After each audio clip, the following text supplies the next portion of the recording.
moving on to the topic of control technology, irrigation controllers have certainly become the subject of a lot of rebate programs.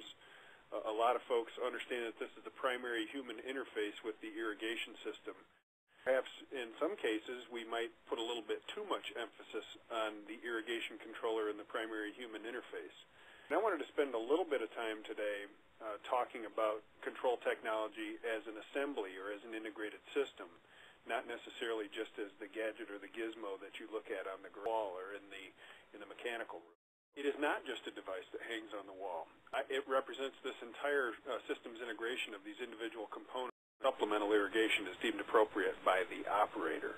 It is often the source of high-level opportunity for savings because typically what happens, as I mentioned in my earlier part of the presentation, many people manage to the visual symptoms or the cues that are provided by the landscape. When they see drought stress, what's the first thing that they do? Well, Pop gets out of his pickup truck, walks over to the irrigation controller, and hits the water budget up arrow or increases the time on that individual zone.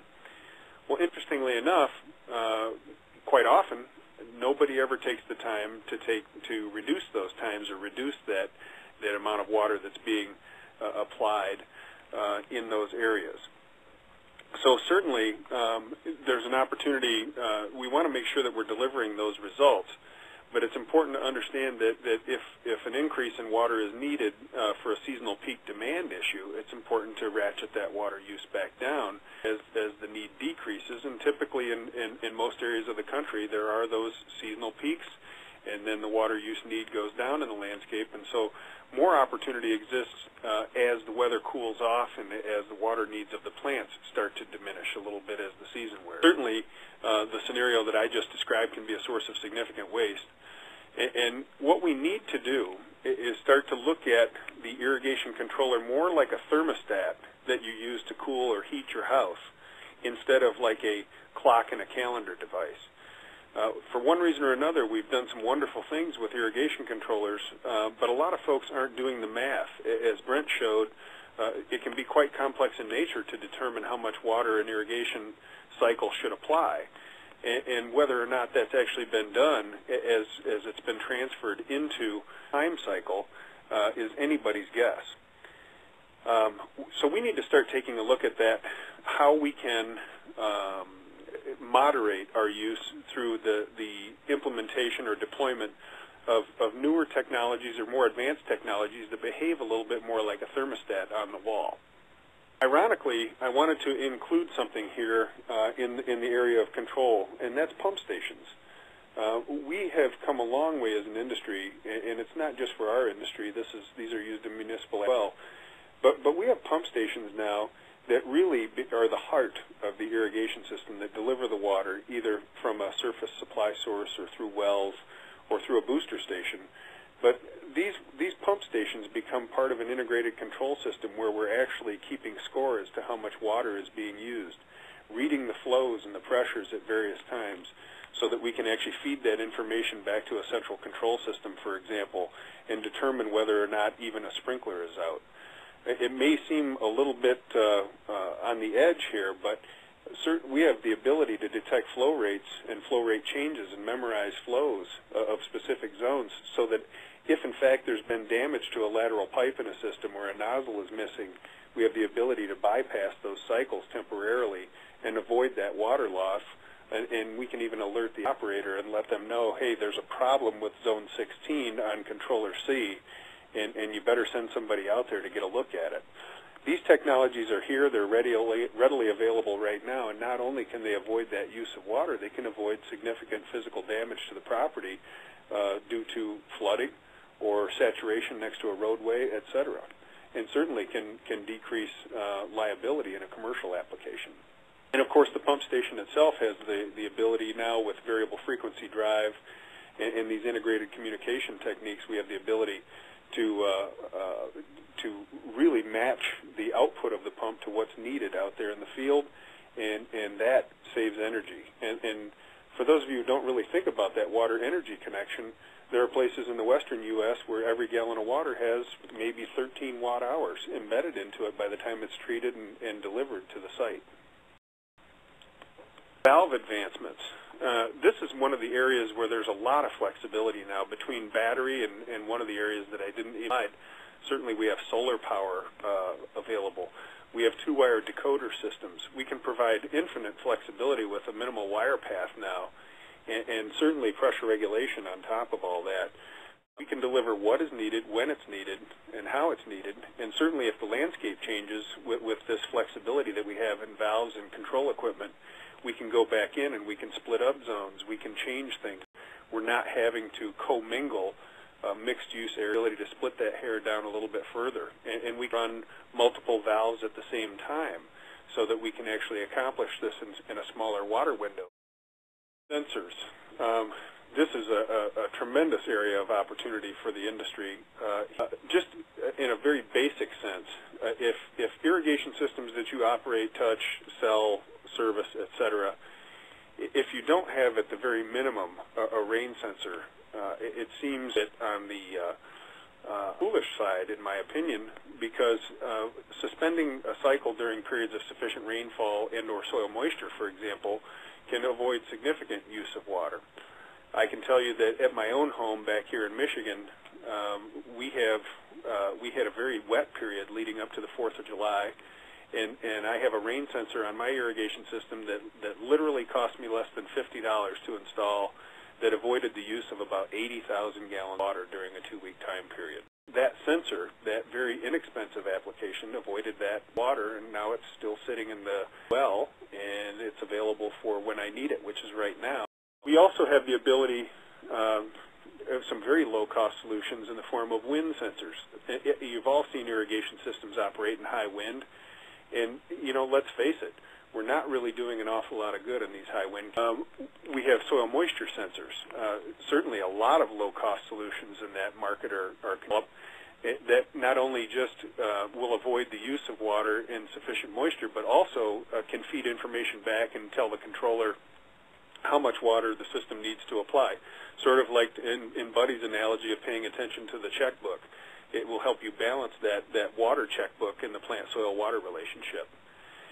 We have temperature sensors, flow sensors, as I discussed a little bit earlier.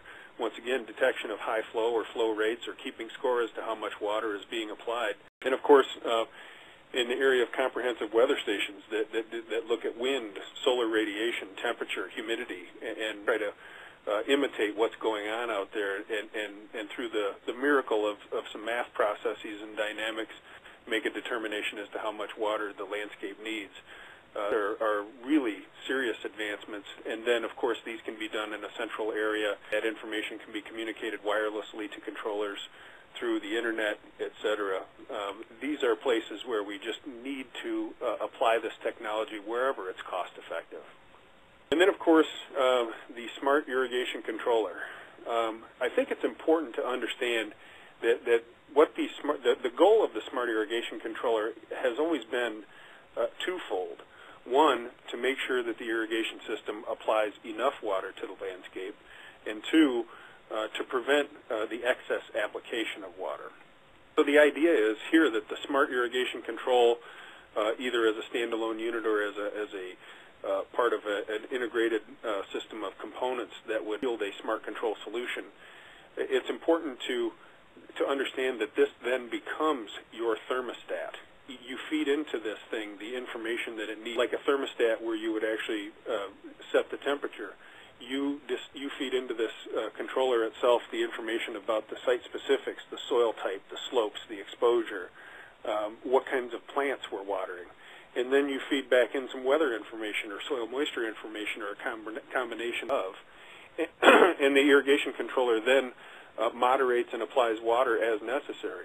And certainly smart irrigation controllers have the ability to avoid or work with whatever local watering restrictions apply as well.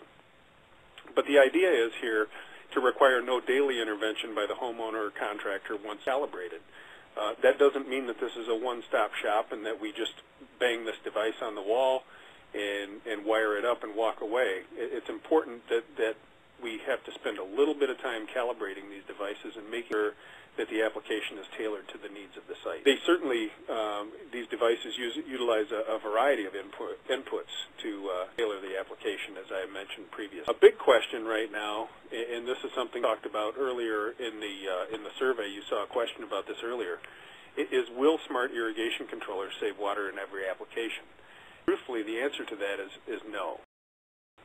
It may be a little bit difficult to see these numbers, but this is the result of a study that was done in Aquacraft out of Colorado.